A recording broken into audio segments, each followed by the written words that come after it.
Hey guys, welcome back to another Harbour Unboxed video.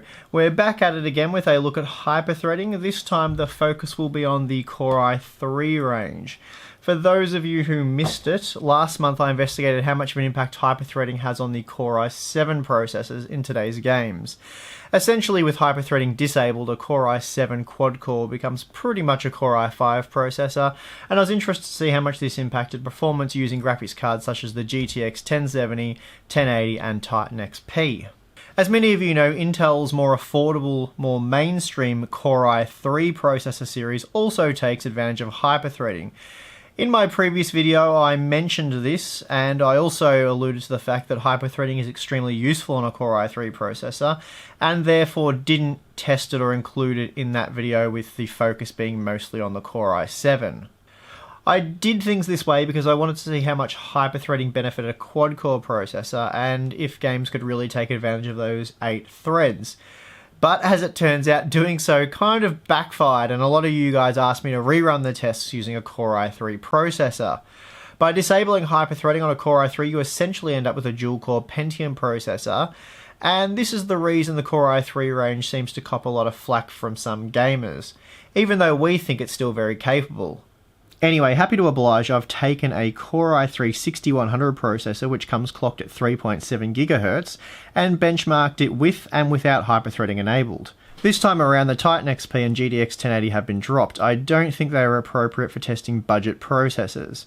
Heading up the high-end task force is the GTX 1070 followed by the GTX 1060, and then finally the most suitable GPU, the 1050 Ti, has also been included. For testing, we've used a basic system comprised of a H110 motherboard and 8GB of DDR4 2133 memory. I was tempted to go with a 16GB kit, but in the end I don't really think it will impact performance, and this configuration's probably more realistic. Of course, if you were going to run a GTX 1070, you would use a 16GB kit, but this GPU has been used more to show an extreme scenario rather than a realistic one. In total, I've tested with 6 games, all of which are quite new. I didn't have time to update the results using Watch Dogs 2, and that's a game I would have liked to include given its extreme demands on the CPU. Still, I'm sure there'll be numerous opportunities to test with that game in the future. Right, so with the testing notes out of the way, let's get to the good stuff. Starting with the oldest game used, Overwatch, we find some very interesting results. Let's start from the bottom and work our way up. Using the GTX 1050 Ti, the Core i3 6100 averaged 112 FPS, with a minimum of 85 FPS, a very nice result. Disabling hyperthreading reduced the average frame rate by 17%, while the minimum took a massive 32% hit. Moving to the GTX 1060, the story develops further. Here the average frame rate increased by 26% from the 1050 Ti, and we saw a similar gain for the minimum. However, disabling hyperthreading resulted in the same performance seen when using the 1050 Ti under the same conditions. This then clearly illustrates a CPU bottleneck, a rather severe one that is likely limiting the performance of even the 1050 Ti. Moving to the GTX 1070, we see a mere 14% increase in average frame rate from the 1060 and just 9% increase for the minimum frame rate. Clearly, even with hyperthreading support, the Core i3 processor isn't fast enough to take full advantage of a GTX 1070. And well, I'm sure that surprises no one. Also unsurprising is the fact that with hyperthreading disabled, we find the same average frame rate cap of 96 FPS.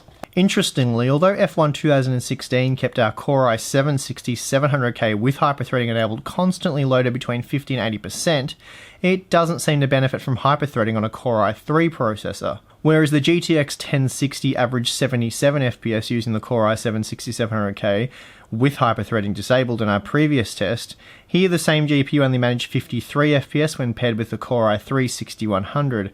The minimum frame rate has also been halved. Although hyperthreading did consistently boost performance, we were only looking at an increase of 1 to 3 FPS, which I have to admit surprised me. That said, it was only with the Titan XP that the Core i7 6700K showed a benefit at all from hyperthreading in this title.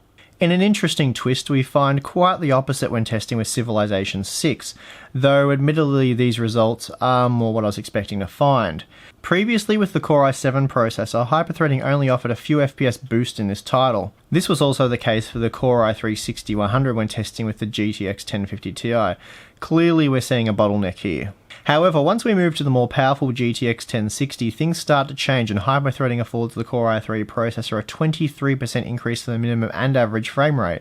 Moving to the GTX 1070, we are now completely CPU bound, and as a result the 1070 was no faster than the 1060, even with hyperthreading enabled. Gears of War 4 likes to make the CPU hurt. The 6700K with hyperthreading enabled, for example, was utilised by as much as 95%, though for the most part utilisation sat at 70%, which is still very high on an 8-threaded processor. Okay, so starting from the bottom with the GTX 1050 Ti, we see that hyperthreading offers a small performance bump of 9% here. Certainly very welcome when the minimum frame rates are in the 30s. Now when we move to the GTX 1060, things get a little crazy. With hyperthreading disabled, we find a massive bottleneck on the dual-core processor, limiting the GTX 1060 to 1050 Ti-like performance. However, with hyperthreading enabled, the Core i3 6100 and its 1060 partner race away to an average of 75 FPS, with a 50 FPS minimum. That's a 47% increase for the average frame rate from the 1050 Ti, and a 28% increase for the minimum frame rate. What's more is, this means hyperthreading is providing an unlikely 56% performance boost for the Core i3 6100 when paired with the GTX 1060. Still, 75 FPS was the end of the road for the Core i3 processor, as the GTX 1070 allowed it to go no faster. For those wondering, the Core i7 6700K pushed the GTX 1070 to an average of 116 FPS with a minimum of 98 FPS. So 55% faster, or almost 100% faster if you look at the minimums. Now for the Battlefield 1 results. Please note these results are not directly comparable with those previously recorded using the Core i7 6700K processor, as I did test a different section of the game. Here we see that without its hyperthreading support, the Core i3 6100 is severely crippled, as the average frame rate with the GTX 1050 Ti dropped from 60 FPS down to just 38 FPS. The hit to the minimum frame rate was even greater, dropping almost 50% of its original performance. So, with the lowly 1050 Ti, this means we saw an insane 92% increase in performance with hyperthreading enabled on the Core i3 processor. This mid-range GPU really is unable to do much better than the 1050 Ti without hyperthreading support. However, enabling hyperthreading boosted the average and minimum frame rates by over 100%. Obviously, hyperthreading doesn't really offer those kinds of performance gains under normal circumstances, the issue here being that the game just doesn't run properly with only 2 threads available, choking the processor to the point where it's performing much worse than expected. The situation is much the same when using the GTX 1070, though even with hyperthreading support, the Core i3 processor is unable to fully utilise this graphics card.